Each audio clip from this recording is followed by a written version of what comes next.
Hey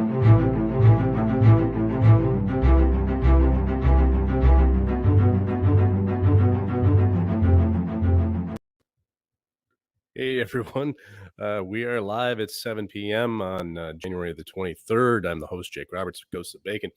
Glad you could join me. I see people filing in. Uh, Looks like a lot of the usual suspects. Thanks, gang. Nice to see you all here. Um, and happy birthday to Francis Bacon. That's right. Thank you, Jan. I'm going to put that up on the screen for us. Um, that's why we're here this evening. We wanted to celebrate the birthday of Sir Francis Bacon, a day late, hopefully not a dollar short. And oh, my sister Pen, thank you very much. Happy belated birthday to me. I appreciate that, Pen. Yep, my birthday is only a couple of days before Francis Bacon's yesterday. Deidre, great to see you. Glad you can make it. Thanks for joining us. And Carolyn with a really cool quote I'm going to put up on the screen here. The habit of leaving hidden messages in the first letters of verses can also be found in the Hebrew version of the Old Testament, Latin poems, and the runes of the Anglo-Saxon poet Cinewolf. Very, very cool and very appropriate because this evening we're going to be talking about some of the cipher messages that I found in the plaque of Shakespeare's funerary monument. Jenny, thank you for that. I didn't even see this one, Carolyn.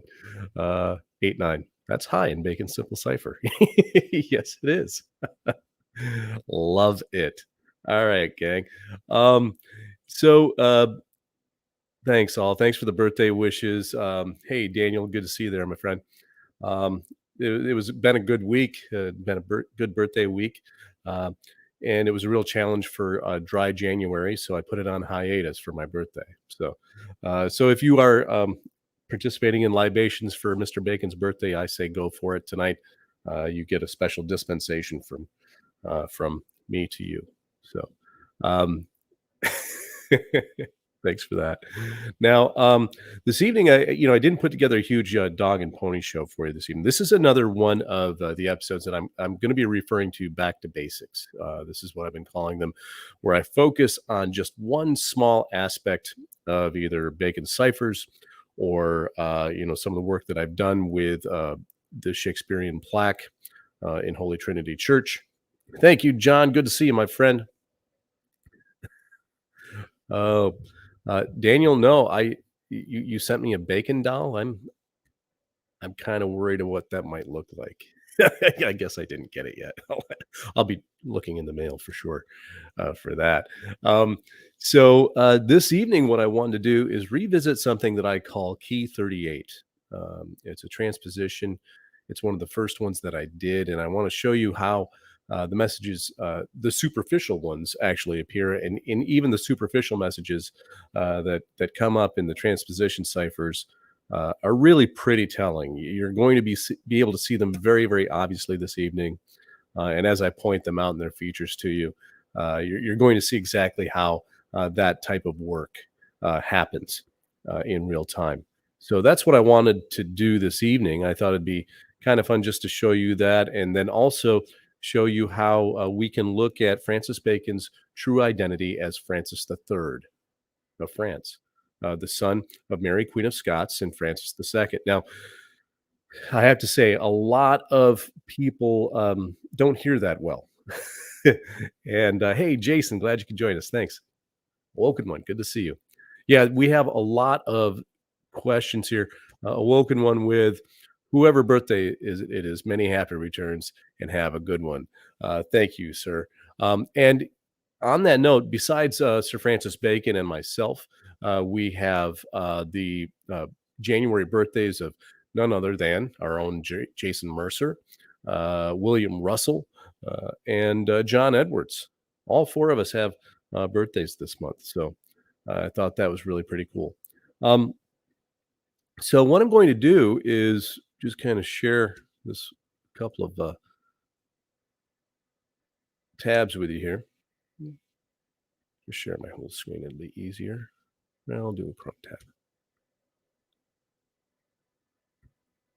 There we go. And so here you can see this is, if I scroll up to the top, this is key 38, gang. This is what it looks like when you go through and you rearrange the characters one at a time. Let me see what the screen looks like. There we go. Yeah, you can see it pretty well. So what I did was, as you can see here in key 38, is that how I have it labeled. I've highlighted a few of the areas of it that I'm going to show you this evening. And so what I wanted to do is kind of show you how this works. When I went through and I used the number 38, that's T plus T, the conjoined letters TH on the plaque. T plus T equals 38. And one of the clues was to use that as a key to rearrange the characters. So that's what I did. And as you can see here on the screen, when we look at it, um, these this is the arrangement it creates. It creates 2 columns of 19 rows with 8 characters each, except for the very last one, which down here, line 38, has 9 characters. When I was The next step was to use the number 5 to rearrange this one, but since there are 305 characters, well, that wouldn't work. And so then I saw this message, IT. Now the letter T is 19. The 19th prime number is 67. So the letter T can represent the name Francis in simple cipher, since it's 19 and the 19th prime number is 67, the value of Francis in simple cipher. Really pretty cool. I, Francis, cut out one BAMPS, BAMPS T in the TT. So what this told me, a BAMP, for those of you who don't know, is an uncouth or unintelligent, stupid person. And so he took out a fool's T in the double tau TT. This told me that all I had to do in order to rearrange all of these characters in a new transposition using the number 5 was leave out one of these T's. And that's what I did. And that created what I call here in the next line, E masker. Masker, of course, is something that hides something. Well, E is the number 5. So right there, this tells me how to use the number 5 as a transposition. Now, scrolling down, some of the cool features of key 38. Notice it says Rosy Cross here. This is an acrostic, ROSY, and then we have the T, the tau as the cross, but then it also spells cross, CROS. Rosy Cross. Line 17. 17, of course, is the letter R. So here we have the Rosy Cross acrostic. Over here in line 33, I highlighted this to demonstrate that these lines know where they are in the transposition table. How cool is this? 33, as all of you regular viewers know, is the value of the name Bacon in simple cipher. Well, here on line 33, we see the message I-33. Also, if you didn't get it the first time, we have the word ego, which means I or self in Latin. So here we have in line 33, him identifying himself as 33 as Bacon.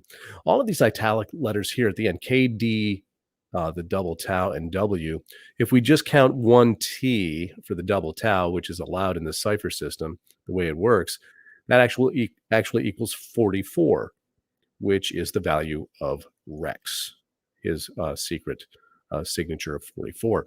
So here he is. He's saying, I'm king. I'm Rex, Latin for king.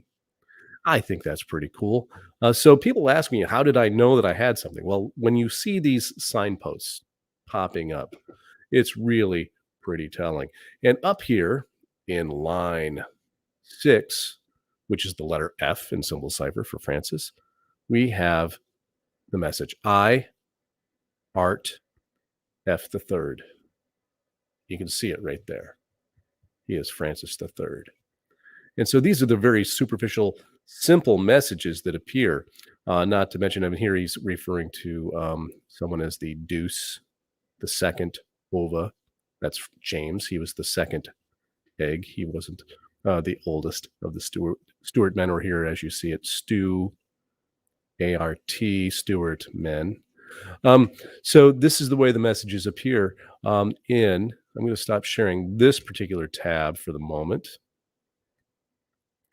And what I'm going to do is actually zoom in on that. Before I do, um, before I do that, I'm actually going to um, uh, take a look at some of your comments and questions. Um, oh, yeah, Woken One. I hopefully this is why I keep calling it back to basics. I don't want to overwhelm people. I don't want to give people information overload, as you're pointing out here. So um, going to try to take it slow. Daniel, isn't that really the question? Is that King of England or France? Well, according to his words, he had the right to both thrones, and he decided to pass on holiday. He didn't want either one. How crazy is that? Yeah, King of England and France. Very cool. Thanks, Jason. Appreciate that. Um, John, I don't know if anyone else is getting lag on Facebook. If you are, let John know here. Um, Sorry, John. He says I burnt him out years ago. That's what you get for being my friend, man. I keep messing with you. So let me show you the close up of line 6 here. I think it's really pretty cool. And show you what the numbers do. It's kind of cool. So basically, this shows the value of F the third as a cipher signature of Francis Bacon. Well, first of all, if we add them up in simple cipher, you can see here they total 33, which is actually Bacon in simple cipher.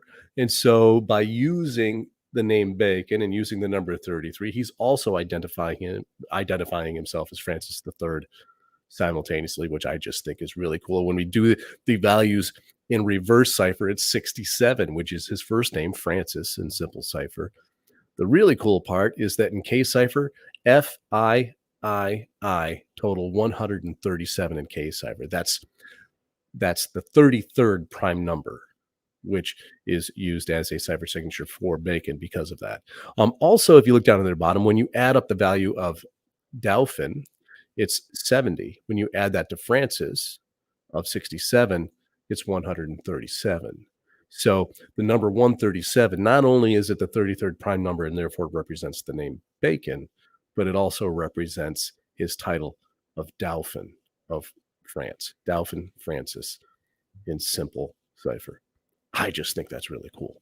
Um, Also, if we add up the values in short cipher, FIII also equals 33 in short cipher, which is one that I really don't talk about a lot on the show, but it's I've discovered that it is increasingly important, particularly in the work of the Rosy Cross and none other than Walter Raleigh. So he uses that one a lot of the stuff that I've been finding lately. So I don't know, gang. I just wanted to keep that very simple for you. What are your thoughts?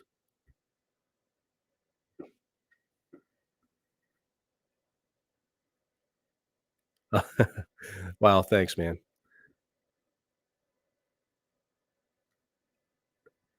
Oh, Daniel, you would have to do that to me, wouldn't you?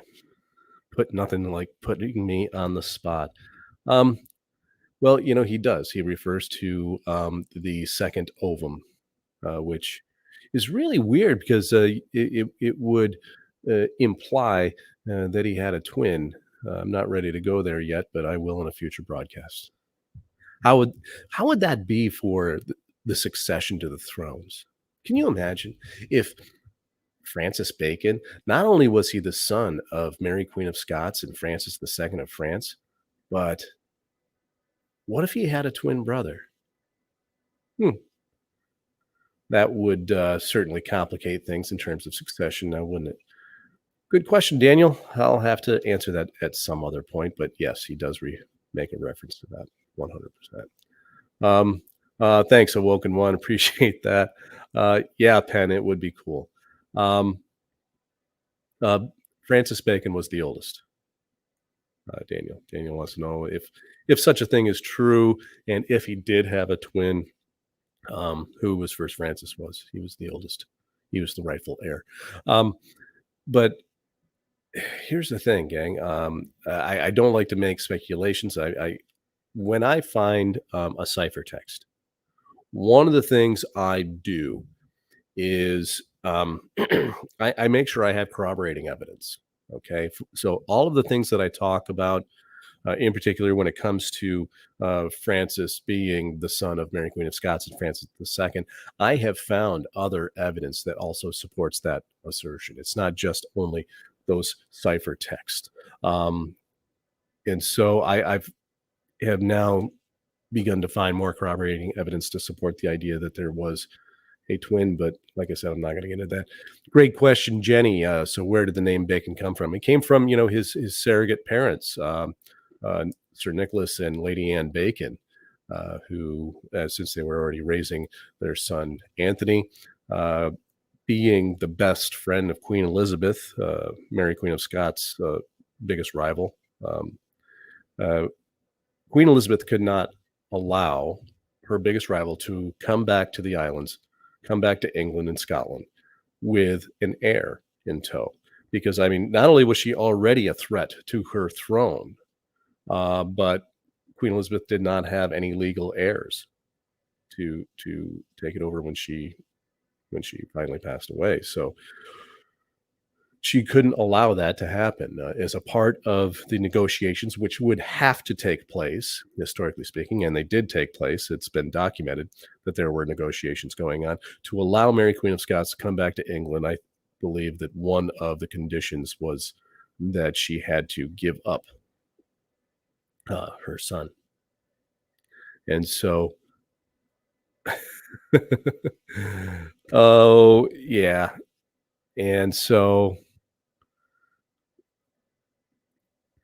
the hell Francis had a twin.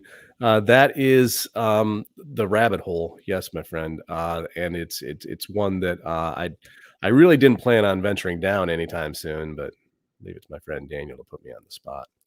And again, Daniel, what do you think of Bacon's birth date? Well, he has encrypted his birth date in multiple ways. And if you've been following the work of our friend Jason Mercer, who's with us this evening, um, he's been breaking that down for us on the Ghosts of Bacon and other Facebook groups, doing some really great work there, Jason. Um, so it not only is it his birth date, but he also incorporates it um, into some of the messages in a variety of ways using 122 and the number 61. 61, of course, being the value of king, I think it is in reverse cipher. Um, and so that means that if you could find someone with the same birth date as him, maybe you'd be onto who that was. Jan, don't scare me with even thinking about this. So what if their nurses switched them back and forth at birth? I'm really hoping they, used a magic marker and marked one of their feet or something. Made sure they knew which one was number one and number two. So, um, great question here. How does 007 fit in? Uh, Basically, the 007 actually comes from uh, uh, John D. That was his number that he used, that he signed his messages to Queen Elizabeth with, because the O's actually were not O's; they were I's. He was her eyes and ears as her top spy, and so what he did was he would sign with two eyes and then he would draw a seven over the top of them. It looked like a 007. In reality, the seven is the Jewish letter Daleth, D. So that's how he would sign his name. And it looked like 007. Um, so, yeah, that's right, Daniel. He also chimed in with D. None of the other Bacon children have birth dates that I could find. Wikipedia only has Francis with a birth date. Records also show Francis was left out of his father's will. That is correct. Bacon rushed home when Sir Nicholas passed away. He was in France at the time, in the French court with Amias Paulette, as a part of the group of Amias Paulet's was the ambassador to France, so he brought Francis along with him. According to the ciphertext messages, uh, Francis Bacon had stirred up a few of his friends when they found out that he was actually the rightful heir to the throne. And he did that when he was 15, and when he was 16, he was sent to France. And I think that Queen Elizabeth said, "Well, you know what? Don't cause problems for me. Go cause problems for your relatives in France instead." I think that that's what happened. And then, of course, he came back to England after Sir Nicholas passed away, and was left out of the will. So, and oh, don't worry, Awoken One. Once I get all of this information together, and it comes out in my next book, The Ghosts of Bacon, I'll have all of that evidence piled up for us to look at. So, even if, there's just at this point way too much uh, stuff stacking up that supports the ciphertext where he names his twin. Um, let's just say that James didn't care for the twin as much as Francis did. There's the double O's from the 007. Thanks, Jason. Showing us the eyeballs.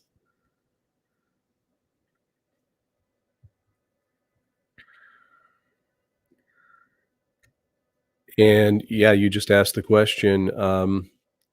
I will be demonstrating that on this show.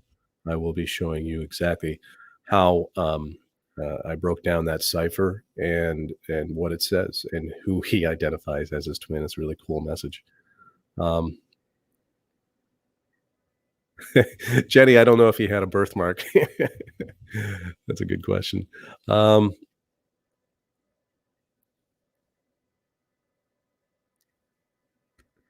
Yeah, Stephanie. First of all, I want to say give a shout out to Stephanie. If you haven't seen her latest video, wow, it was just so good. It really kind of cracked me up too, the way you kept asking your husband to pronounce place names for you. But has anyone heard of a spiritual connection between Francis Bacon and Saint Germain? I don't know about a spiritual connection, Stephanie. We did do a show, an episode about that where we're kind of talking about the weird kind of coincidences that go on between Saint Germain and Francis Bacon.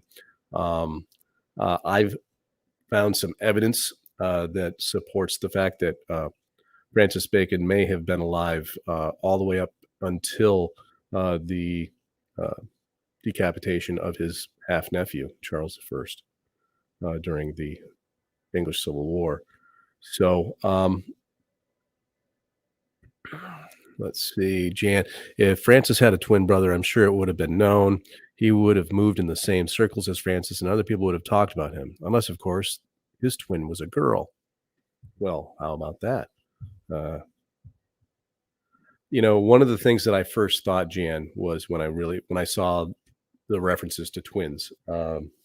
My very first thought was Mary Sidney, um, who was born right around the same time. And yeah, Linda, yeah, it is a brilliant thought. Um, However, as it turns out, it wasn't. And they did enough things to make themselves appear different. And they did travel in the same circles.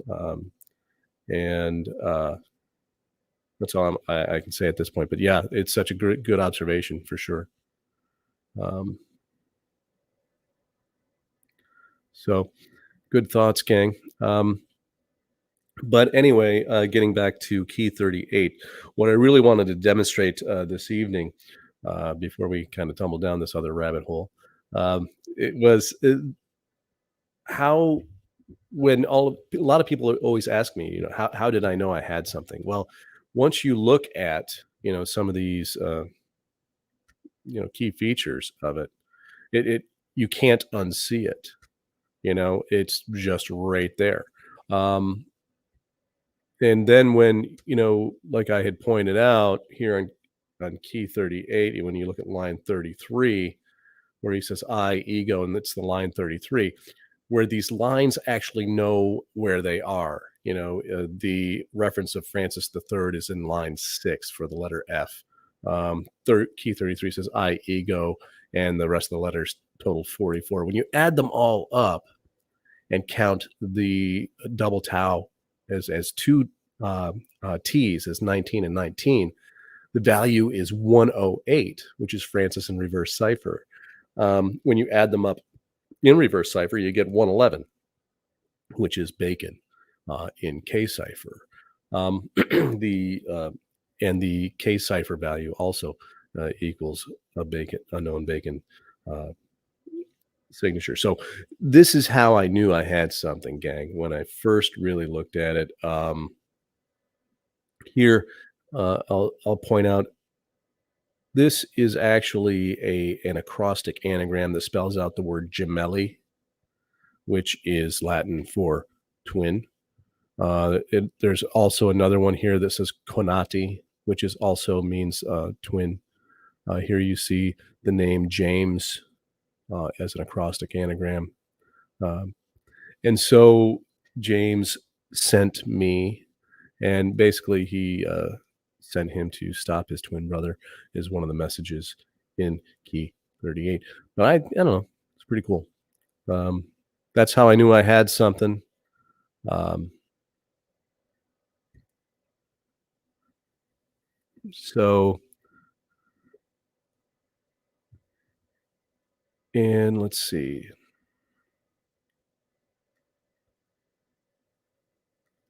Jenny, good question. Does any of his any of the ciphers mention remote viewing? I saw a video a bit ago that claimed he was using it based on his ciphers, but that strained credulity to me. LOL. I haven't seen anything about that. I haven't.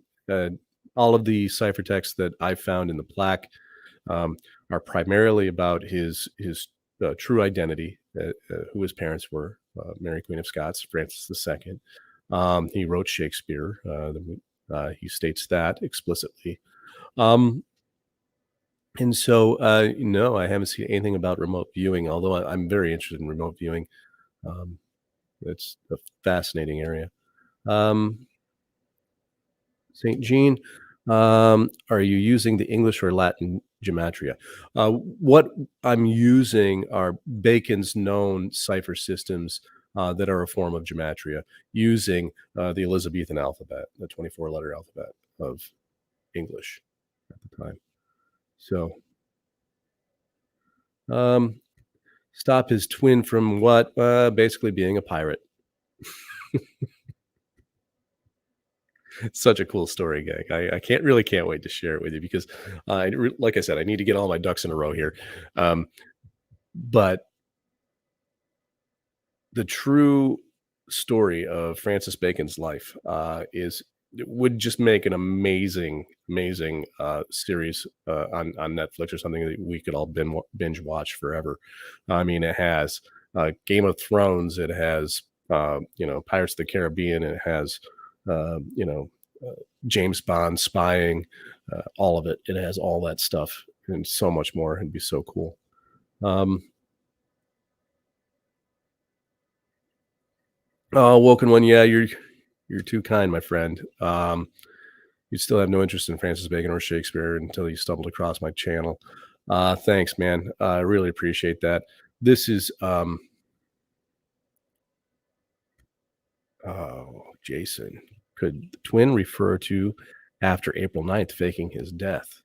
Uh, Unfortunately, no, because that would be a really cool story too. Um, and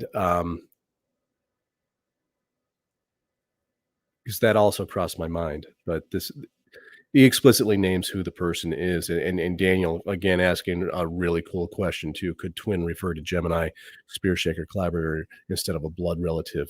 Um, it could, but it doesn't. And probably one of the best references to that you can find is the work of Mr. Peter Dawkins um, in his Shakespeare Enigma book, where he talks about there is a ton of Gemini symbolism in the Shakespeare monument itself. And he goes into that in some really great detail in his videos. If you get a chance, you should all check those out, where he goes into some detail about all of the different symbolism that is pointing out Gemini here. And so his interpretation is that it would have been, the idea of, you know, Bacon and the actor Shakespeare, along with the symbolism of Athena and Apollo, the double A, the AA symbolism and everything, going along, trying to answer your question there, Daniel. Um, so he believes that it's representative of that relationship where, on the one hand, you have Bacon as secret identity, but then he is also the the writer Shakespeare. Um, so yeah, Jan, racking your brain trying to figure out what pirate named James could be his brother. Yeah. Well,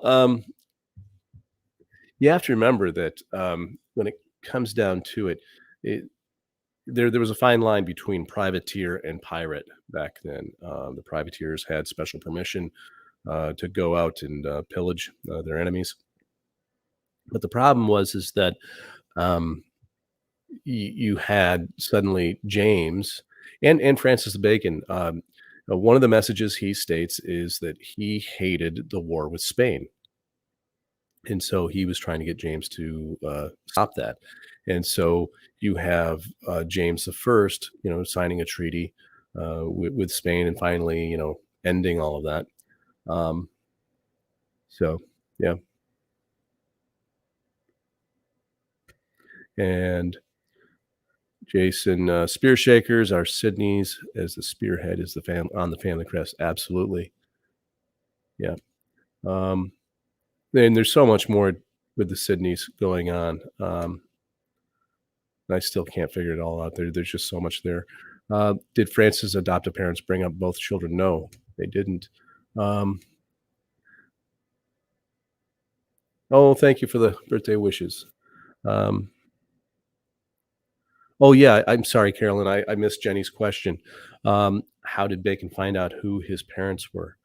Um, I don't know. I don't know the answer to that. The message he states, and I wonder that too.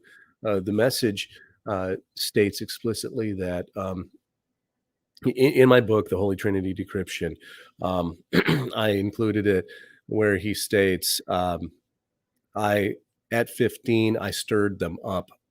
I'm a bad leader," and so in his early teens, he at some in some way, shape, or form discovered who his real parents were. I believe. I'm assuming, that, and you have Lady Anne Bacon writing letters to him and writing letters to Anthony and referring to herself um, uh, as as Francis's, not adoptive mother, but surrogate in a sense. Uh, and so she used these terms in her letters to both of her sons. Um, so yeah, it's really pretty interesting. I don't know how he turned out. Daniel's speculating. Sydney was the first of the group to fake his death, in my opinion. I I wouldn't be surprised by that at all.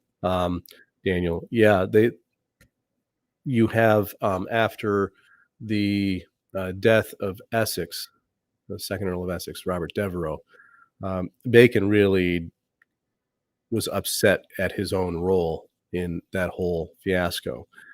And after his death, suddenly you had Anthony Bacon was basically Essex's personal secretary and assistant, lived with him. They were very, very close. And soon after that, you have the reported death of Anthony Bacon as well. Um, Mysteriously, he dies, and no one seems to know anything about it. Really, it's hard to find information about it. So I suspect that soon after that, that Anthony faked his death as well.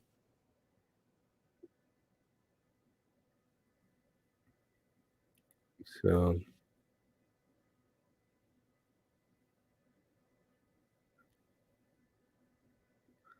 um, yeah, I didn't. Sorry, Awoken One. I didn't see that comment. That someone made, whatever.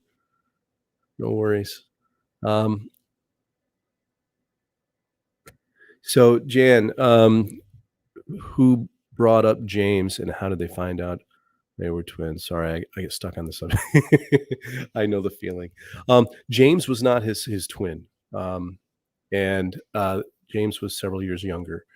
And basically, when Mary was deposed in Scotland, I believe that the regent raised James. I thought it was his uncle. Yeah, yeah, Jason. Megan had dark eyes and darker hair. Yeah, looked very different than Anthony.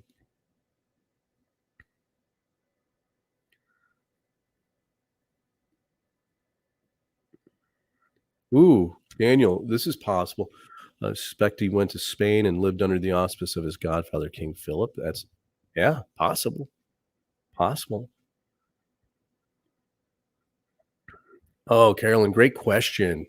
I wish more people would ask this or even think of it. What would the point be of doing such thing? Well, you have to understand that the people in this network, they were a spy network. Um, in fact, I went into this on Renee Burnett's show on Friday evening. I don't know if any of you caught it or not, but what a great interviewer. That was such a good time. Really enjoyed myself. Um, and, we kind of went into this whole idea that the Rosicrucians, the fraternity of the Rosy Cross, um, originally, it was just a group of a handful of guys. Um, and they were spies. Okay, they were part of an intelligence network for Queen Elizabeth. I believe the Sydneys were involved. Francis and Anthony were both involved. Sir Walter Raleigh, he was involved, and just a handful of people. And so, what would be the point of them faking their death? Well, as an intelligence network, they had multiple masks, pseudonyms, and aliases around Europe. And one of the things they did was when they would also publish propaganda. One of them actually published, I believe, Don Quixote in Spain as a form of propaganda. One of the things that they get to do is they get to just live on as under one of those aliases. And they no longer have any of the debts or problems associated with the previous identity. Okay, so we all know that Francis Bacon, when he died in on Easter Sunday, that he had a lot of debt that he had built up and accrued over the years. He had um, uh, lost his position as the keeper of the seal for James the First. So yeah, that would be the point of doing it. All of a sudden, he has a clean slate. Um, Oh, okay. Awoken up. I guess you know what, gang. Oops, that was Tom. Awoken one. I totally missed that. Thanks for taking care of it for me, bud. I look for the questions and the comments, and I didn't see the spam, so thanks for taking care of that. Yeah, Tom, you just hit the nail on it. Exactly what I was saying. By faking your death, you could just go on as one of your aliases and continue your work.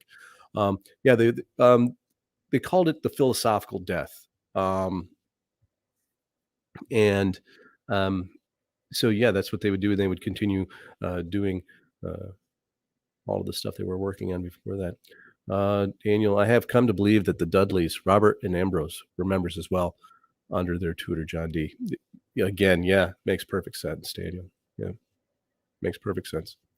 So, good thoughts, gang. Like I said, I just wanted to kind of touch base about key 38 and just basically show people how the idea of a transposition cipher worked, um, and just show that you have signposts that you can notice and see where they actually spell out the messages on the surface of it before actually digging in and pulling out a lot of those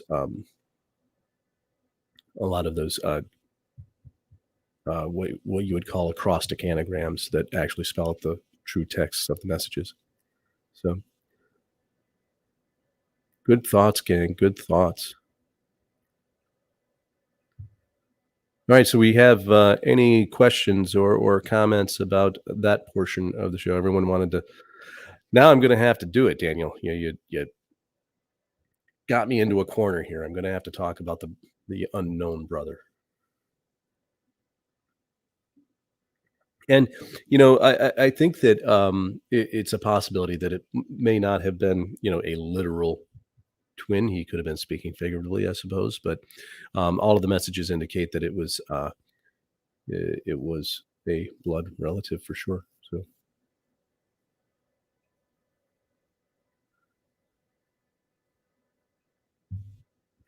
yeah, yeah, that's so true. Woken one. I'm trying not to laugh. The irony of Francis Bacon dying broke after he captured more wealth during his lifetime than most of us can only dream about having. That's so true. So true. Um, uh, Quick answer for this. Again, another great question as usual, Daniel. Have you seen ciphers with multiple possible explanations? Yes. Um, Key 38 has two independent messages in it, and they both corroborate messages from the other transpositions as well. So, on the one hand, Key 38 is actually about Oak Island, um, and it actually spells out um, basically that there is a what he called his thesauri. And I don't know if you noticed here at the beginning of the show, but I put up a banner or a background of my latest book. People had asked me if I would take out all of the uh, information from the Holy Trinity decryption that was about Oak Island, because that's what people are really interested in. Obviously, everyone who's a fan of the show, most of us here this evening watching my live podcast are fans of the show. We're members of the Oak Island groups on Facebook. Our good friend John Stemmer, he's there watching, and he has the best group going out there. A wonderful podcast that he does each week. And so people asked me if I would take that information that was in the Holy Trinity decryption and turn it into an easier to understand book that doesn't have all the cipher stuff in it. And I totally understand why. Not everyone is as nerdy or as Renee said on Friday, as obsessed as I am about making ciphers and so on. So I get it. So I did that. It's a short 108-page book. Um, and I'm calling it the Oak Island Treasure Map. And I'll put it up on screen here in a minute. And let me see if I can. Is there a way for me to do it? Uh, Anyway, um, oh, thanks, John. Thanks, Daniel. Appreciate that. Um, oh, such a great question. Jan's asking. Jan scores so do you think that Francis Bacon actually set foot on Oak Island or any other place in Nova Scotia? 100% yes. I'm not gonna waffle, I'm not gonna equivocate, I'm gonna tell you yes. Not only did Francis Bacon set foot on Nova Scotia, but I believe that, yes, he, um, set foot on Oak Island, and frankly, in my humble opinion, as far as I know, he could still be there. So, that has to do with, yeah, I'm glad you picked up on that, 108 pages, how do you like that? Yeah, Pen, I'll send you a copy. I've already got them ordered for you guys. So, um, yeah, well, yeah, Jason, I did. I put in a blank page just so I would get. I was at 107, so I added a page. What can I say? Um, and Daniel, I believe he might be. Yes, um, I do. This that was the theory that I presented in the war room remotely during COVID. Uh, Not in this one, Stephanie. No, I didn't put in any little Easter eggs or any mistakes in there. Well, there could be some typos for sure, but if they are, they're a mistake. I didn't do it on purpose for leaving any ciphers for you. Yeah, John. my new book just came out this week. I took all of the information about Oak Island that appeared in the ciphertext, and I turned it into a short book. It's available on Amazon, on Kindle, and in paperback. It's I can't remember what the price is, but I'm going to lower it and do a special thing so that people can just grab it. Um, so, and Awoken One's asking another Oak Island treasure map. Is that a map we know of, or is this a new encrypted or cipher hidden map that Francis created himself? Or are we going to have to wait to find out? Um, well, um, let me put it this way. He did create it himself. Uh, there is a cipher on it. And when I decrypted the the directions from the cipher, it leads directly to Oak Island, and it's a map that people are familiar with. So, um, so yeah, he created it. At some point, what I'm going to do is I will go through and show you the actual map and the clues that Bacon left in it for us to follow it to Oak Island. It leads directly to it.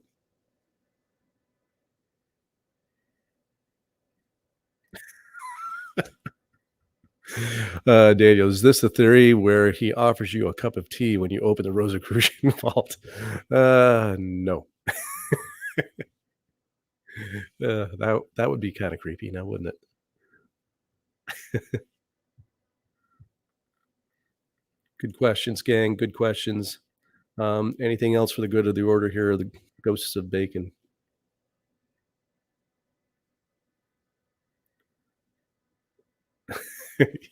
Yeah, got axed. All right, people. Well, listen. Like I said, I'm trying to keep some of these podcasts real simple and short. Just going into one tiny little piece, um, and just focusing on that one little thing and decompressing it for everyone.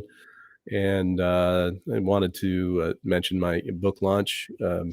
Like I said, it's just an extra one that I did that I really wasn't planning on. A lot of people asked me if I would do it just to simplify things for them, and so uh, that's out. It's live. John, thank you for the invite. Yeah, I'll definitely do that. And I will actually. You know what? I would rather just kind of debut it there instead of doing it on mine because I like like your show, love it, and would like to debut it, um, and do it that way. Um,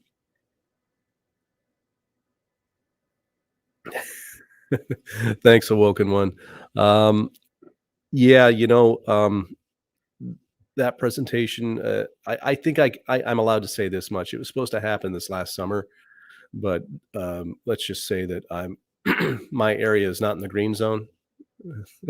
And so we had to wait for a while, and I was in a holding pattern all summer. So they're going to wait for next spring, I think, for me to do that one. So, uh, and so, oh, thank you. You're very well. I'm glad you're happy to hear about the new book. But like I said, it's kind of something I did as a side project, and I'm still working on the sequel to the Holy Trinity decryption, which I'm calling The Ghosts of Bacon. Hence the name of the group, hence the name of this podcast. Um,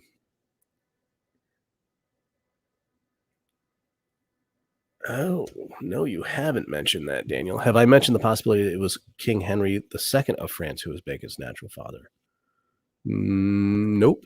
Did he have an affair with Mary, Queen of Scots that I didn't know about? Possibility. Oh, Ray, glad you could make it. Yeah, sorry. I kind of jumped right into things there at the beginning, and so.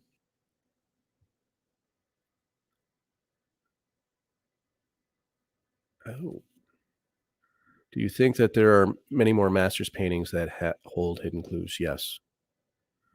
In fact, one of them. Jan, is the corroborating evidence that I have for Bacon's other brother. I believe so. Um,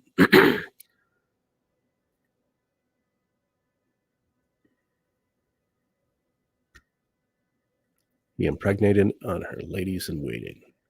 Oh, well, there's only one problem, and that's with that idea, Daniel, and that is that the ciphertexts explicitly state that uh, Bacon's father was Francis II and his mother was Mary Queen of Scots. So I would have to just kind of, you know, dismiss all of the messages that I found and all the corroborating evidence to support that, to kind of get behind the idea that Bacon was Henry II and Lady in Waiting's child. So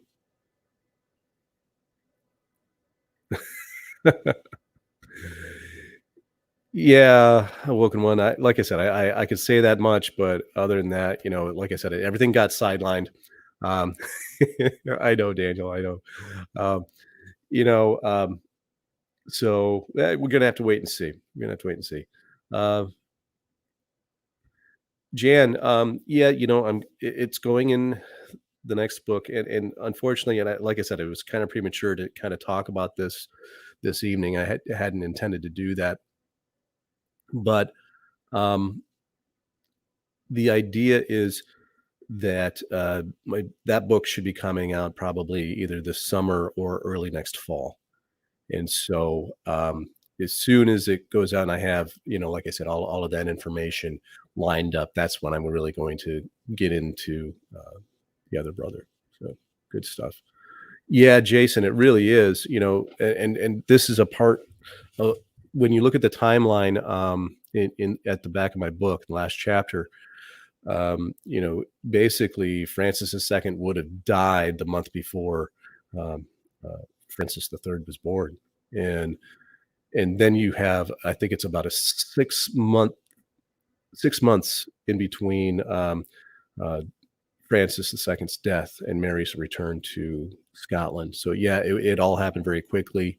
Um, and it sounds as if, according to Bacon's ciphertext, that Mary was very worried about her own safety around Catherine de' Medici as well as Francis's safety. So, see, Linda's asking, is there any evidence that Francis Bacon is really who he said he is, meaning his claims of who his parents are? Is it just him saying this? Um, well, as far as I know, it's just him saying this. But the problem is that I found evidence to support it in multiple sources.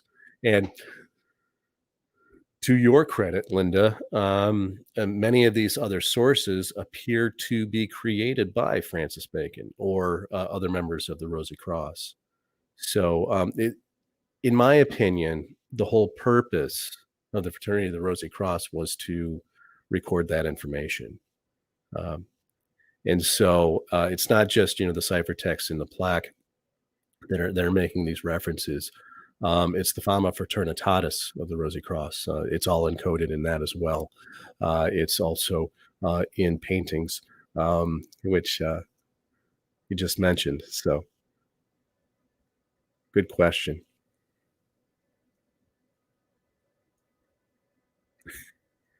Okay, woken one. My money is Francis Bacon. Map leads to the swamp area or just off the swamp area, but please do not confirm or deny this, as it be a major spoiler alert. But hell yeah, I can't wait. Thanks, man. Yeah, can neither confirm nor deny, but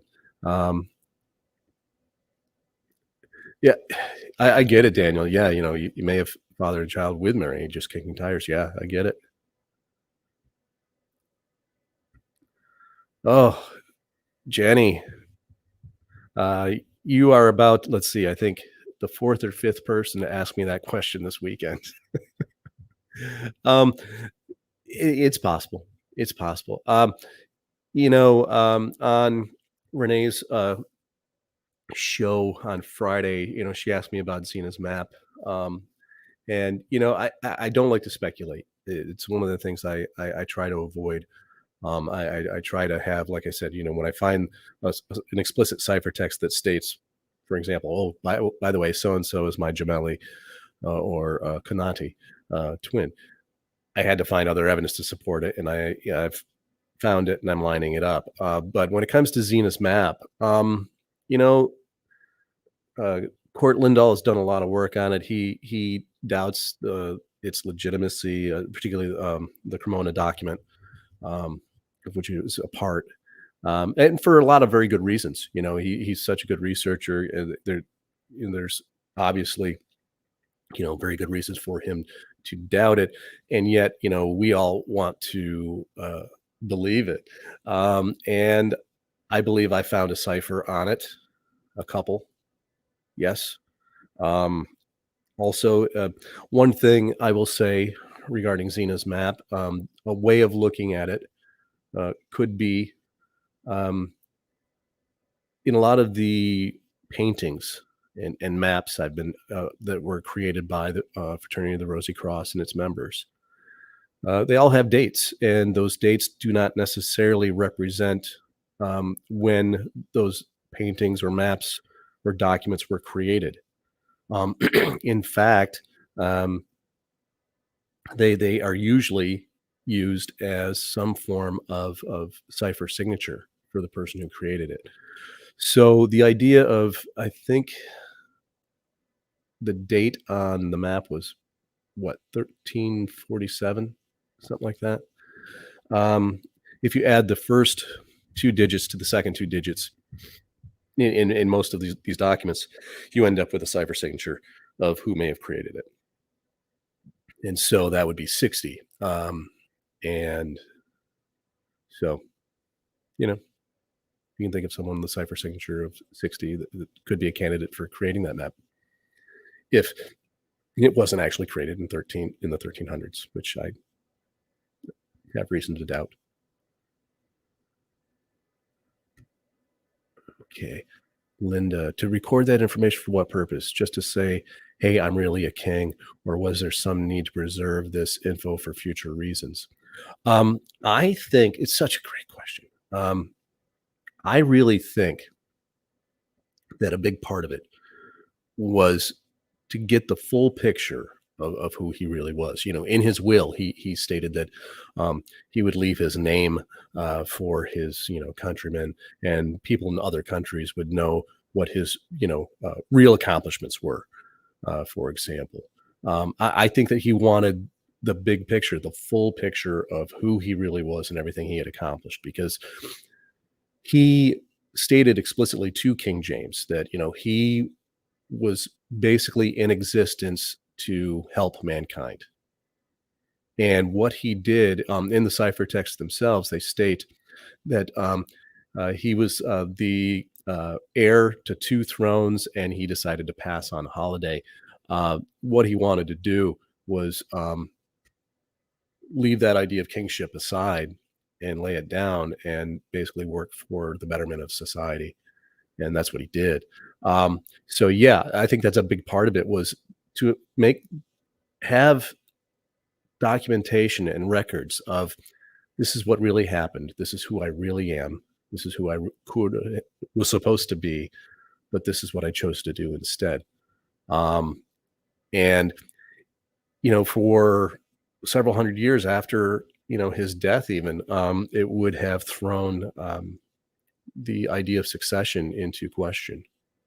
And I think this ties in with a lot of the work that Court Lindahl's been doing regarding what he refers to as the lost Stuart kings. So Francis Bacon was Francois Stuart. He was the original lost uh, Stuart king. So, um, Jan, no, no, my presentation didn't happen this year. Like I said, they, as everyone has seen on the show this season, has been really great to watch. Um, and we all saw how things kind of went sideways a little bit with a lot of their discoveries, and now they're really pursuing both the swamp and the money pit in the areas where they can look. So, won't be happening this season, but we'll see what's on tap for next season. And Oh, geez. Yeah, Jason. The family Bacon family relation in many works from, the King James Version and the Shakespeare plaque, the Bacon plaque. There's so much there. Yeah, Mary and Francois, second, our parents. Yeah, we talked about all of this in our podcast together. I need to have you back on again and go over a lot of the cool stuff you've been finding, uh, lately, because your work is just phenomenal. It's, growing by leaps and bounds. So, yeah, that's just it. If it had only been this one transposition cipher that had just this acrostic that says "I art uh, K the third," that's not enough for me.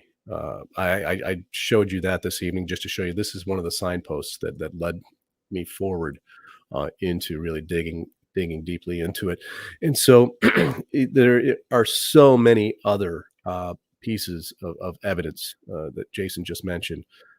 We've been finding it everywhere. So one of them was actually really cool. It's included in my book, Holy Trinity Decryption, where I talked about a coat of arms that was created for the de Medici family, but it was created by Francis Bacon, and he has he slams them in a cipher on that particular image. Is really kind of cool.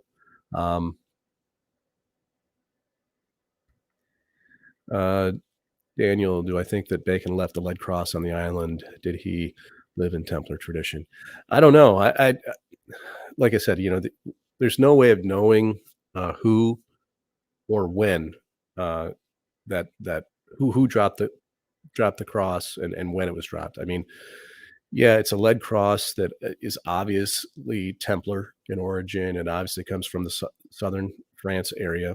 They tested it. The science is conclusive, but unfortunately, that doesn't tell us when it was dropped. It could have been dropped 200 years later. So yeah, I mean, interesting questions. Hi, Sharon. Um, Well, the fact is, John, such a good question. Is Bacon buried on Oak Island? And if not, where is he buried? People believe that he might be still in the chapel in, I think, St. Albans in England. No one's ever proven that.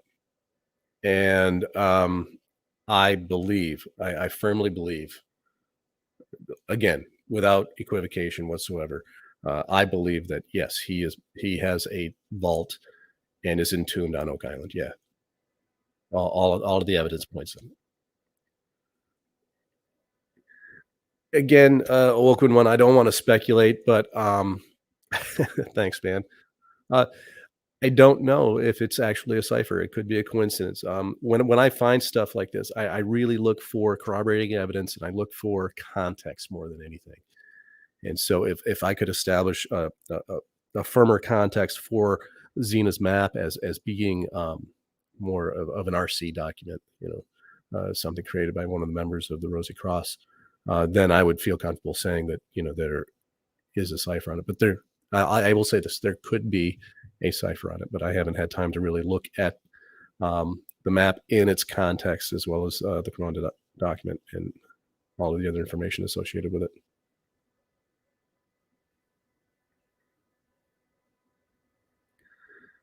Yeah, Jenny, as usual, you're spot on. I think that yes, he put all that info in the ciphers as a way to say, yeah, this is the truth. And if you want to put in the effort, you can know the real history other than what we're actually told. And again, this is such a good example of how history works in terms of it's written by the victors, and Elizabeth the First and Catherine de Medici. They were the winners in this battle with Mary Queen of Scots, without a doubt. And so they wrote the narrative of what we understand as being Orthodox history. So yeah, good observation. Yeah, Daniel, spot on. Like I was just mentioning, Bacon's known grave doesn't have a body in it, as far as we know. Um, Interestingly, the same thing is true of no one knows where Samuel de Champlain's body is either. Coincidence? I think not. If you've read my book, you know what I mean. Um, thanks, Awoken One. Uh,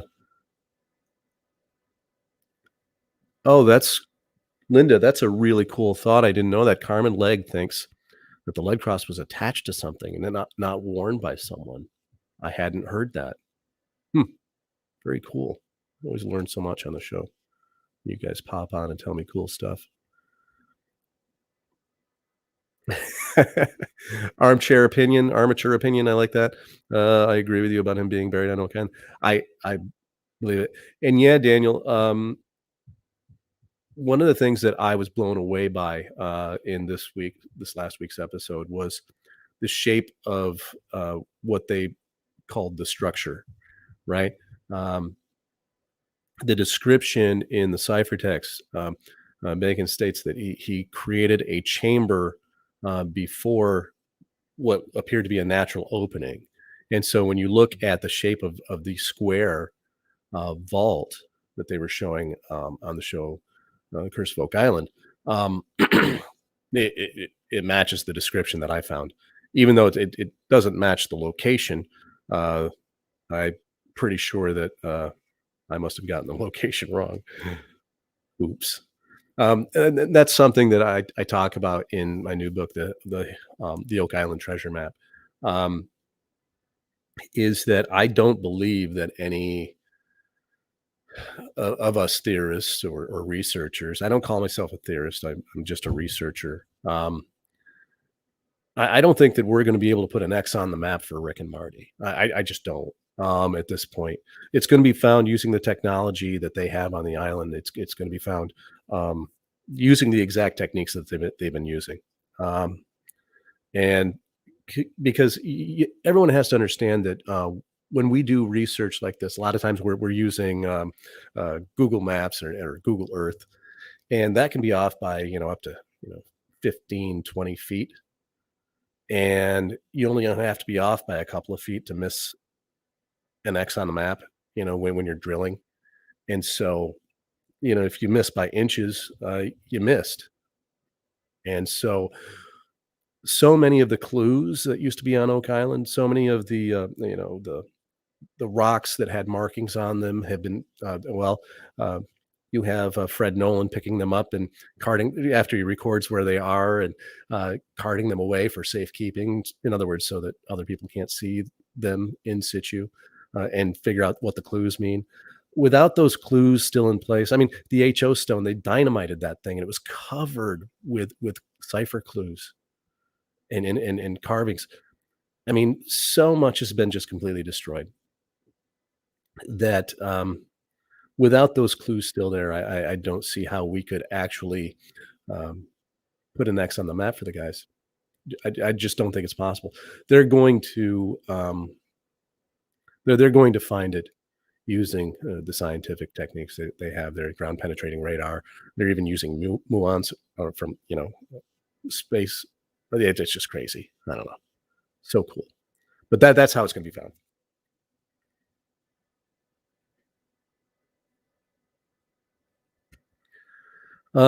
Any simple answer as to why Oak Island as the geographic location found in your research? Well, there's not a simple answer. And uh, I will say this, and this is in this latest book, the Oak Island Treasure Map. Um, their name for it was the Isle of the Lions of the Sea. Uh, Lions of the Sea was an epithet used by Danish privateers, and I believe that they were actually um, members of the fraternity of the Rosy Cross. I think that was just one of the names they called themselves, and they posed as Danish privateers, even though, um, listen, gang, Bacon was a navigator for Francis Drake. He was a sailor. So, and that's something that no one had never known before, until I started doing this work and making these discoveries, and so this is where it led, and so that was their name for that island, was the Isle of the Lions of the Sea. And Jason, at some point when we should do a show and kind of demonstrate what we found. in Bacon's funerary monument. Um,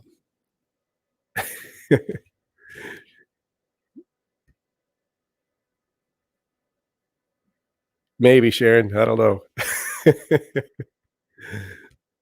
There are a lot of people who believe that Bacon succeeded in creating the Philosopher's Stone and as an alchemist, and but in my personal opinion, alchemy is really about uh, taking base gray matter and turning it into gold in the Enlightenment experience through hard work and learning. That's what the crucible is. So it's all symbolic.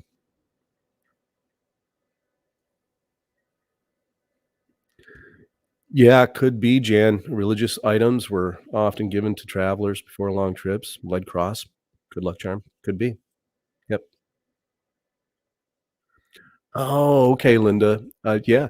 So in his interview with Jeff yesterday, Carmen dropped that one, huh? That's cool. It's really cool. Really interesting.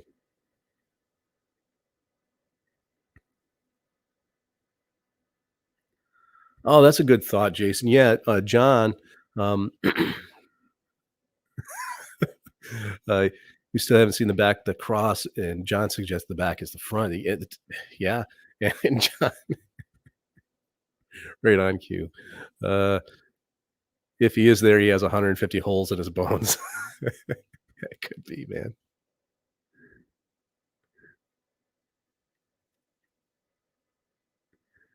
Oh, okay. So Carmen thought that the hole of the cross would show more wear if it was hung from leather or chain. Yeah, 55 is a very important number. There is a number that we have to find. We're looking for a river of mercury too. They use this for preservation of bodies. Yeah, Sharon, that's something that Bacon wrote extensively about in Novum Organum, the new instrument. 55 is the value of the name Francis Bacon in short cipher. 100%. Yeah, he wrote about um, preserving books and bodies in mercury for sure.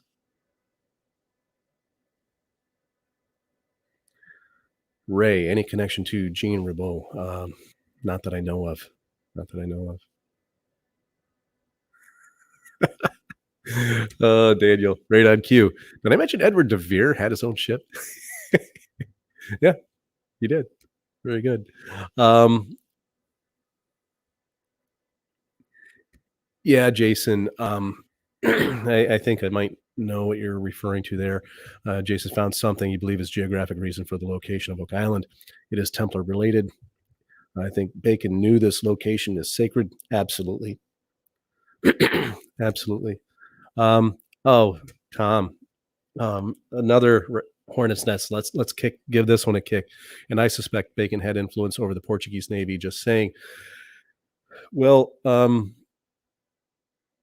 you know, one of the things that a lot of us researchers have been trying to figure out deals with a couple of figures associated with the Portuguese,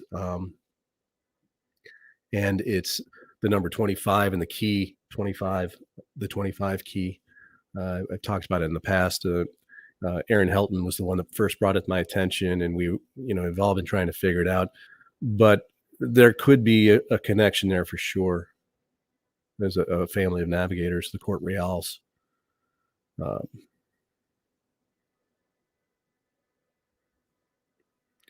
yeah, Jason. I, I I think that's entirely possible that he knew where the Destiny Stone was. Sure.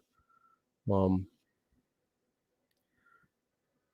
Interesting question. Are you familiar with Wayne Herschel's bull leg shaped island research? No, I'm not. I have to give that a look. Interesting. Very interesting stuff, gang.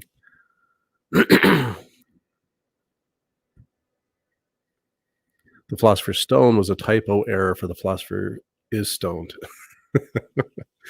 Yeah, could be. Yes, Daniel, I know that works two ways, my friend. Um,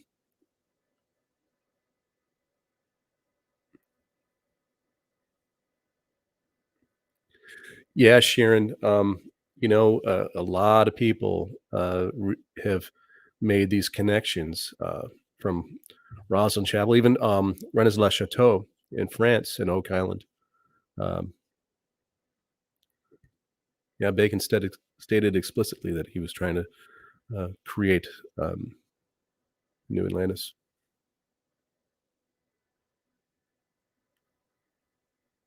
Yeah.